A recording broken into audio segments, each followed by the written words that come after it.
Look, can I ask you about the issue of this experiment? Is that the right word that you did, where you decided you weren't going to shave off your body hair? Well, what was the thinking behind that? No, you're dead right, Shane. At the time, I called it the experiment. That's Okay. what I called it in relation to all of my friends and family. I was about 26, I think, or 27. It's a good few years ago now. You wouldn't be able to tell by looking at me. Of course not. But yeah, I think I was a bit fed up with the pressure on women to modify their bodies so much, and to kind of, I don't think modifying bodies is the problem. I think it's fun to decorate, it's fun to dress up, it's fun to express yourself. But when you're feeling just so much pressure to conform to this kind of arbitrary ideal of feminine beauty, it gets so tiring, and I don't feel like it makes you feel good about yourself. Like, it didn't make me feel good about myself. And, speaking to so many young women around the world, like, I was part of the Everyday Sexism Project for a while. So many young girls just cite worries about their body and what they look like as like their primary concern. There should be bigger things for young women to worry about, but sadly so many of us are hung up on what we look like, and it really depletes us psychologically. So all of these ideas were kind of swimming around in my head, and body hair became a bit of a symbol of it for me, I suppose, a symbol of like this kind of arbitrary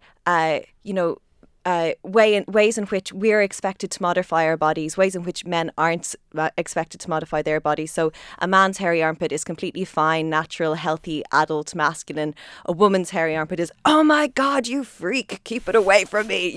There's such a double standard, and it's not hard to read the symbolism of that double standard. I think our bodies should be there for us to enjoy, for us to feel confident and comfortable in, for us to express ourselves through. But I think it's at the point where I think there's two things to look for. Number one is capitalist pressure. So are you being coerced into buying a product or a service, and are you being convinced that without buying this product or service, you are in some way disgusting or unhygienic or, subnormal?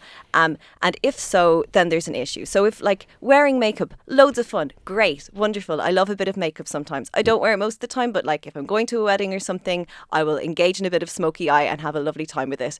But like, if I felt like I couldn't leave the house without makeup, if I felt like I would make my colleagues regurgitate their Pop-Tarts if I turned up to work with like a natural face, then it's a problem, right? Then it's no longer about empowering yourself. It's no longer about enjoying your physicality. It's about conforming and feeling like you're disgusting if you don't.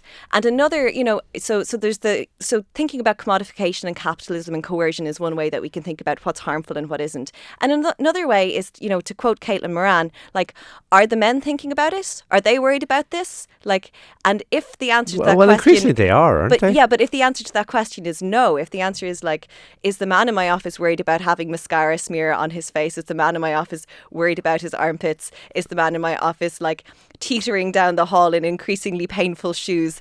Then we can look at that gender division, and we can consider that probably as harmful.